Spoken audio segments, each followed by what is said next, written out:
श्री रामानुजाचार्य की भव्य प्रतिमा के लोकार्पण स्थापना करके जो देश में इतिहास रचा है, ऐसे श्री श्री जीयर स्वामी जी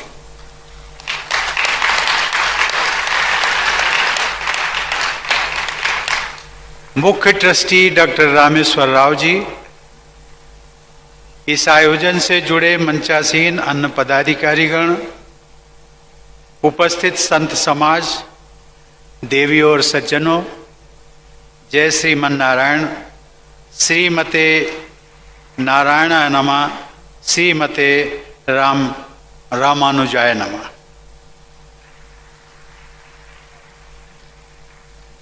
भारत के गौरवशाली इतिहास में भक्ति और समता के सबसे महान ध्वजवाहक भगवत रामानुजाचार्य की सहस्त्राब्दी समारोह के शुभ अवसर पर मैं सभी देशवासियों, विशेषकर श्री रामानुज के श्रद्धालुओं को हार्दिक बधाई देता हूँ।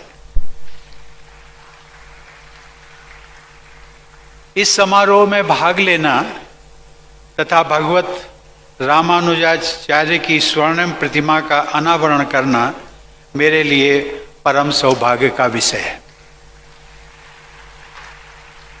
विगत 5 फरवरी को बसंत पंचमी के शुभ अवसर पर प्रधानमंत्री श्री नरेंद्र मोदी ने श्री रामानुजाचार्य की भव्य समता मूर्ति का लोकार्पण किया था। मेरी मान्यता है कि श्री रामानुज स्वामी जी की प्रतिमा से पवित्र इस क्षेत्र में 1035 कुंडों के श्री लक्ष्मी नारायण महायज्ञ तथा श्री 108 मंदिरों की प्राण प्रतिष्ठा से एक विशेष आध्यात्मिक ऊर्जा का सदैव संचार होता रहेगा। यह एक दैवी संयोग है कि इस क्षेत्र का नाम भी श्री रामनगर है। ये कहा जा सकता है कि ये स्थल भक्ति भूमि है, समता भूमि है, विशिष्टाद्वैत दर्शन की भूमि है तथा ये भारत की संस्कार भूमि है। इस क्षेत्र के स्थापित भारत के नवीनतम राज्य तेलंगाना में श्रेष्ठतम सांस्कृतिक उपलब्धियां देखी जा सकती। गोदावरी नदी के आशीर्वाद से सिंचित तेलंगाना की प्रत्येक यात्रा मेरे लिए विशेष महत्व रखती है। लेकिन आज की इस यात्रा के दौरान मुझे देश की आध्यात्मिक व सामाजिक परंपरा के एक महान अध्याय से जुड़ने का सौभाग्य प्राप्त हुआ है। भूयश्च शरदः शतात्, अर्थात 100 वर्ष से भी अधिक आयु तक सक्रिय रहने का शुभ संकल्प श्री रामानुज के जीवन में सार्थक हुआ था। 100 वर्षों से भी अधिक अपनी लंबी जीवन यात्रा के दौरान स्वामी जी ने भारत के आध्यात्मिक और सामाजिक स्वरूप को वैभव प्रदान किया। लोगों में भक्ति और समानता का संदेश प्रसारित करने के लिए श्री रामानुजाचार्य ने स्वयं श्रीरंगम, कांचीपुरम, तिरुपति, सिंहाचलम, आंध्र प्रदेश के अन्य क्षेत्रों, जगन्नाथपुरी, बद्रीनाथ, नैमिषारण, द्वारका, प्रयाग, मथुरा, अयोध्या, गया, पुष्कर और नेपाल में मुक्तिनाथ तक की यात्रा की।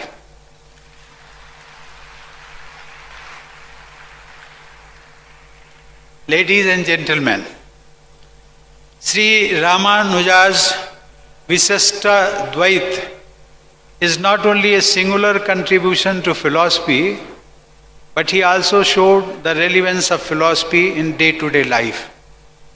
What is called philosophy in the West has been reduced to a subject of only scholarly study. But what we call darshan is not a matter of dry analysis. It is a way of looking at the world and also a way of life. That has always remained true in India, thanks to philosophers, saints, like Sri Ramanujacharya. देवी और सज्जनों, श्री रामानुजाचार्य ने दक्षिण की समृद्ध भक्ति परंपरा को, विशेषकर आलवार संत कवियों की परंपरा को बौद्धिक आधार प्रदान किया। जैसा कि सर्वविदित है, अधिकांश आलवार संत पिछड़ी जातियों में जन्मे थे। श्री रामानुजाचार्य ने तथाकथित अछूत जाति के तिरुप्पन आलवार जैसे संतों की रचनाओं को वैष्णवों के वेद के रूप में सम्मानित किया। तथाकथित पिछड़ी जातियों के लोगों के लिए वैष्णव धर्म के द्वार खोलने का कार्य श्री रामानुजाचार्य ने ही किया। उन्होंने समझाया कि भक्ति सभी जाति भेदों से ऊपर है और ईश्वर की आराधना का सबको समान अधिकार होता है। उन्होंने तो यहाँ तक कहा था कि ईश्वर की भक्ति के लिए किसी पुरोहित वर्ग की जरूरत भी नहीं होती। श्री रामानुज स्वामी ने तत्कालीन समाज व्यवस्था में समता का संचार किया। उन्होंने वेदांत की बौद्धिकता में भक्ति के रस का मिश्रण किया। उन्होंने बुद्धि को हृदय से जोड़ा तथा अमूर्त को मूर्त से जोड़ा। उन्होंने सब कुछ छोड़कर ईश्वर की शरण में जाने की भावना को उत्पन्न करने की शिक्षा दी और इस भक्ति भाव को प्रपत्ति का नाम दिया। उन्होंने भक्ति द्वारा मुक्ति का मार्ग दिखाया। Ladies and gentlemen, saint poets and philosophers like Sri Ramanujacharya have created and nurtured India's cultural identity, cultural continuity and cultural unity. They have built the concept of a nation based on cultural values. This culture-based concept of nation is different from how it is defined in the Western thought. References to the Bhakti tradition that united India in a single thread centuries ago are found in the Puranas. This tradition can be seen in the form of the Bhakti sects inspired by Sri Ramanujacharya, which had spread from Sri Rangam and Kanchipuram in Tamil Nadu to Varanasi in Uttar Pradesh. Thus, the emotional unity of Indians is centuries old. देवियों और सज्जनों, भारत में भक्ति की धारा दक्षिण से उत्तर की ओर प्रवाहित हुई है। इसके लिए उत्तर भारत के साधु समाज ने श्री रामानुजाचार्य जैसे दक्षिण भारत के संतों के प्रति सदैव कृतज्ञता व्यक्त की है। उत्तर भारत के भक्तों में एक दोहा प्रचलित है जिसमें कहा गया है कि भक्ति द्राविड़ उपजी लाए रामानंद, प्रगट कियो कबीर ने 7 द्वीप 9 खंड। अर्थात भक्ति की धारा दक्षिण के क्षेत्र में आलवार संतों और श्री रामानुजाचार्य की परंपरा में उत्पन्न हुई। उसे स्वामी रामानंद उत्तर भारत में ले आए। उनके शिष्य संत कबीर ने जम्बू द्वीप सहित 7 द्वीपों और भरतखंड सहित सभी 9 खंडों में अर्थात समस्त भारतवर्ष में भक्ति के प्रकाश को फैलाया। स्वामी रामानंद ने कबीर, रैदास, दादू, दयाल और पीपा जैसे संतों को भक्ति का मार्ग दिखाया। स्वामी रामानंद के वे सभी शिष्य तथाकथित पिछड़ी जातियों के थे। आज से सदियों पहले के इस उदाहरण में भारत की समता मूलक चेतना के तत्व विद्यमान हैं। इस प्रकार श्री रामानुजाचार्य के दर्शन पर आधारित भक्ति की धारा ने समता के आधार पर समस्त भारत में समाज के सभी वर्गों को एक दूसरे से जोड़ा। हमारी परंपरा में समता के भाव को ही ज्ञान का मुख्य तत्व माना गया है।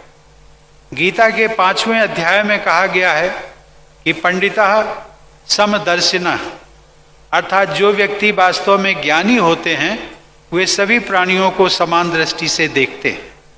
समदर्शी होना ही श्री रामानुजाचार्य की सबसे बड़ी विशेषता थी।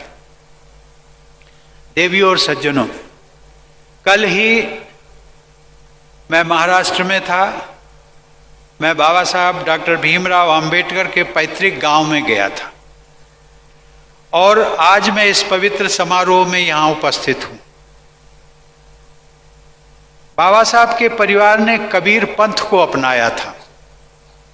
महाराष्ट्र के रत्नागिरी जिले में बाबा साहब का वो छोटा सा गांव आम्बडवे और तेलंगाना की राजधानी हैदराबाद में स्थित यह स्थल श्री रामनगर श्री रामानुजाचार्य और संत कबीर की परंपराओं से जुड़े हुए हैं।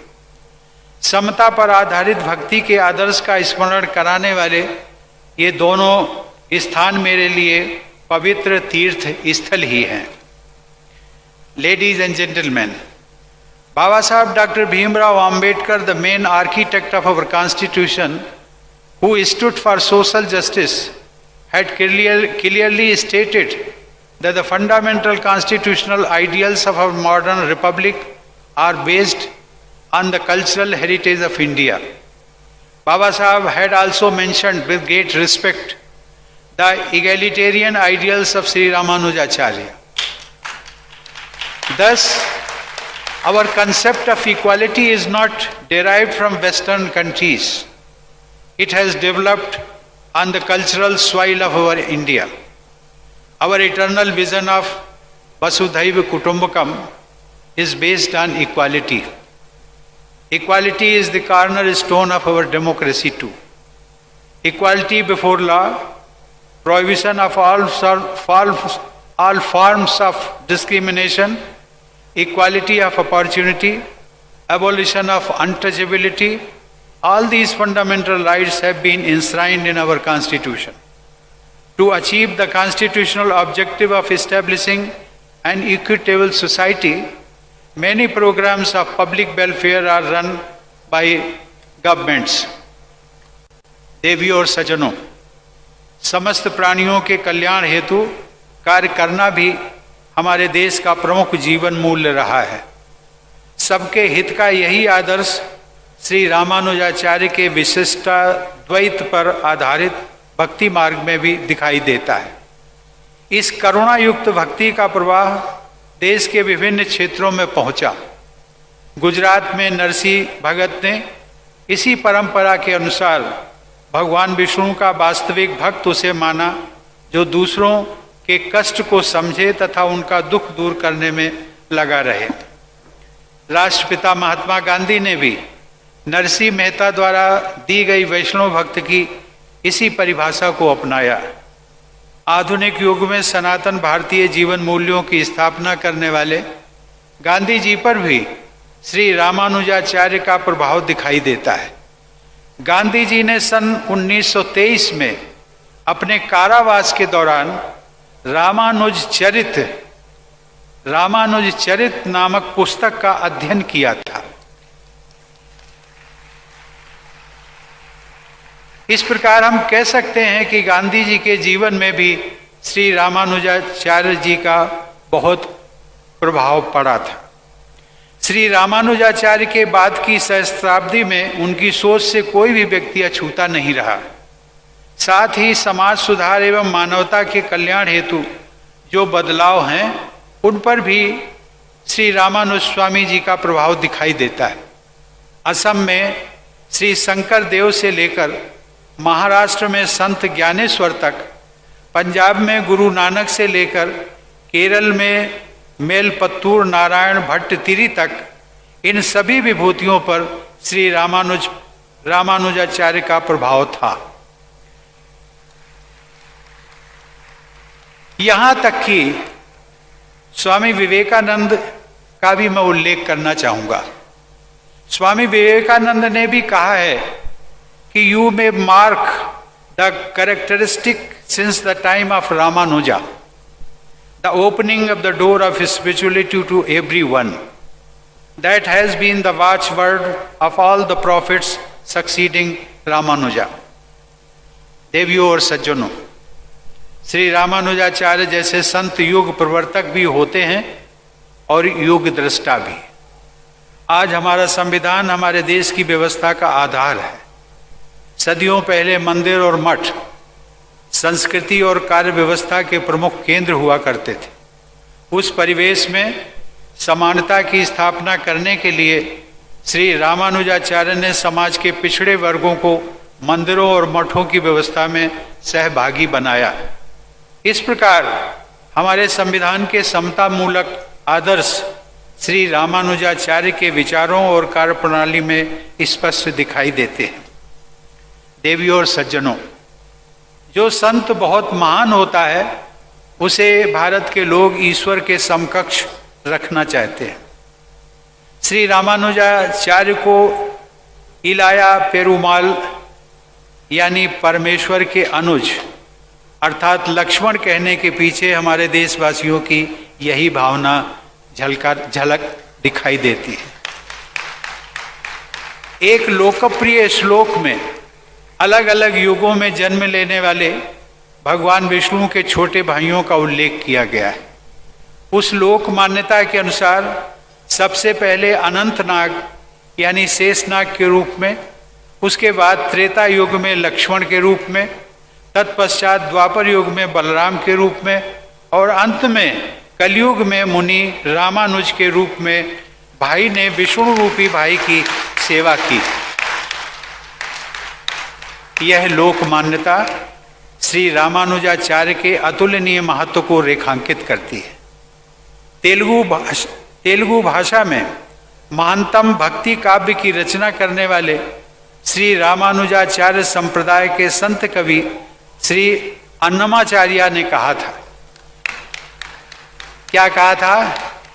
गतुलन्नी किल महीना कलयुग मंदुनु गति इतड़े चूपे घना गुरुदई बमु।